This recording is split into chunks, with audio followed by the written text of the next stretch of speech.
நாம் ஒரு லட்சியத்தை அடைய அந்த லட்சியத்தை பொறுத்து முயற்சிகள் வேறுபடும், மாறுபடும். அந்த வகையில் முயற்சிகள் என்பது 3 வகைப்படுகிறது. முதல் முயற்சி திராட்சை பழம் சாப்பிடுவது போன்றது. திராட்சை பழத்தை நாம் சுலபமாக சாப்பிட்டு விடலாம். அதுபோல் ஒரு சில லட்சியத்தை நாம் எளிய முயற்சிகள் மூலம் பெற்றுவிடலாம்.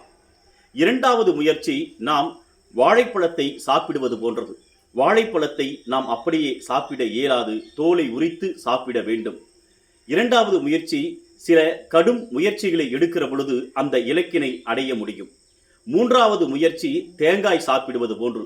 தேங்காயை நாம் அப்படியே சாப்பிடவிட இயலாது. தேங்காய் மேல் இருக்கக்கூடிய நாரை உரித்து ஓட்டுக்குள் உட்புகுந்து அதற்கு பிறகு வெண்பண்டத்தை நாம் சாப்பிட இயலும். அதுபோல் சில இலக்குகள் கடும் முயற்சி, விடாமுயற்சி செய்தால் அந்த இலக்கினை நாம் அடைய முடியும்.